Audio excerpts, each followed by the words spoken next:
I am not soothing you or making light of your misfortune. If fate can be overcome by tears, let us bring tears to bear upon it. Let every day be passed in mourning, every night be spent in sorrow instead of sleep.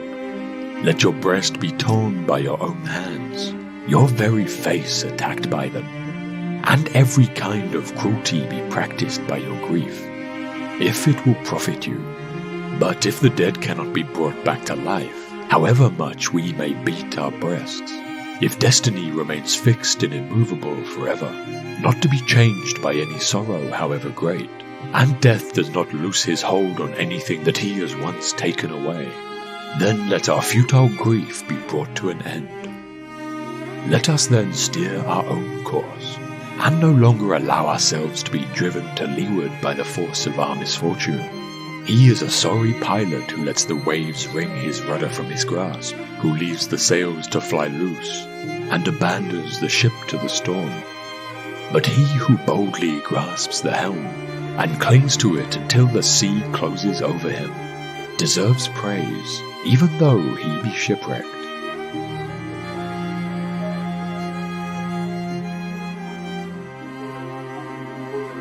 Never let the future disturb you. You will meet it if you have to, with the same weapons of reason which today arm you against the present.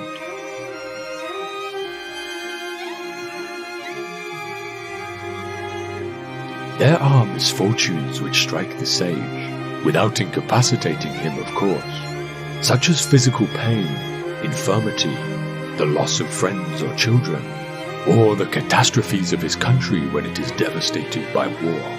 I grant that he is sensitive to these things, for we do not impute to him the hardness of rock or of iron. There is no virtue in putting up with that which one does not feel.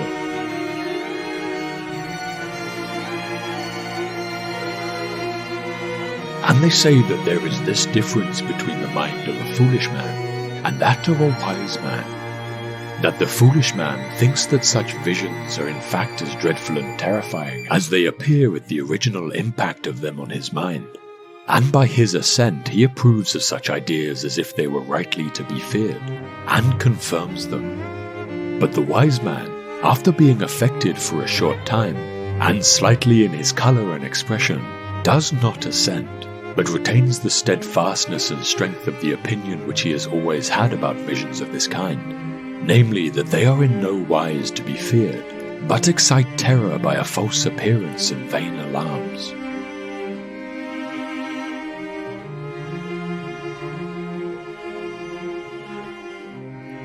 Don't you know life is like a military campaign? One must serve on watch, another in reconnaissance, another on the front line. So it is for us. Each person's life is a kind of battle, and a long and varied one too. You must keep watch like a soldier, and do everything commanded. You have been stationed in a key post, not some lowly place, and not for a short time, but for life.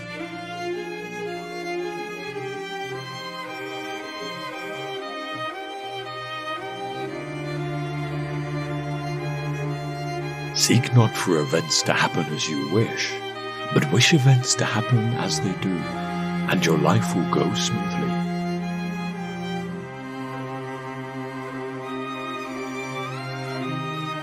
The chief task in life is simply this: to identify and separate matters so that I can say clearly to myself which are externals not under my control, and which have to do with the choices I actually control. Where then do I look for good and evil? Not to uncontrollable externals, but within myself, to the choices that are my own.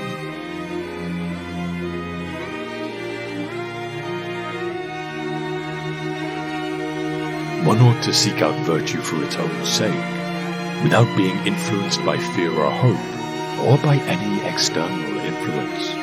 Moreover, that in that does happiness consist.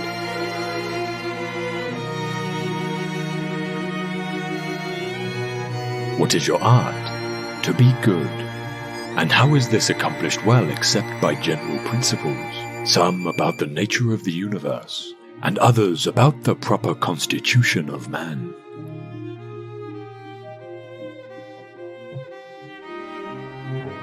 In our control is the most beautiful and important thing, the thing because of which even the God himself is happy, namely the proper use of our impressions.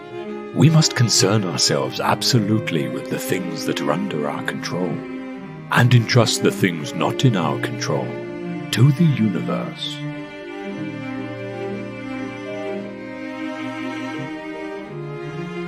Men are disturbed not by things, but by the principles and notions which they form concerning things.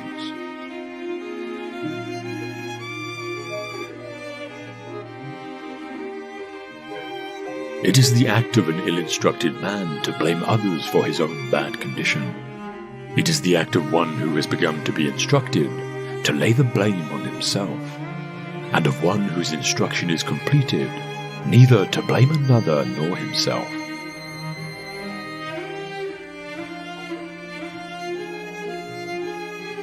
One who knows not who he is, and to what end he was born, what kind of world is this, and with whom he is associated therein. One who cannot distinguish good and evil, beauty and foulness, truth and falsehood, will never follow reason in shaping his desires and impulses and repulsions, nor yet in assent, denial, or suspension of judgment, but will in one word go about deaf and blind, thinking himself to be somewhat, when he is in truth of no account. Is there anything new in all this? Is not this ignorance the cause of all the mistakes and mischances of men since the human race began?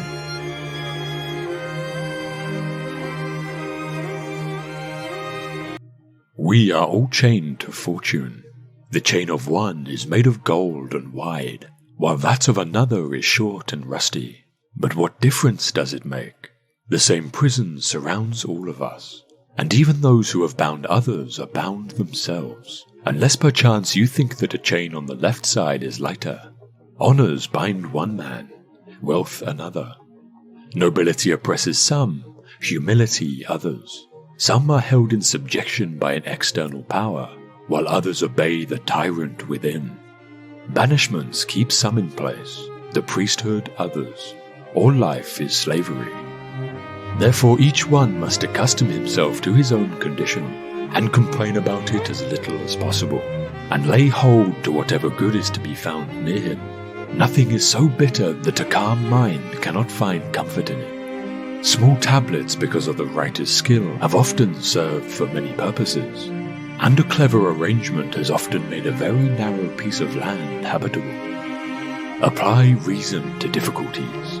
Harsh circumstances can be softened, narrow limits can be widened, and burdensome things can be made to press less severely on those who bear them cleverly.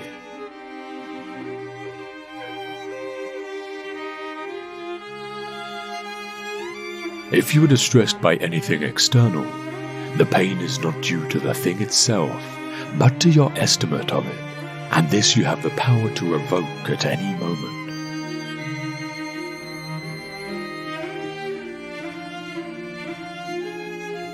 These reasonings are unconnected. I am richer than you, therefore I am better.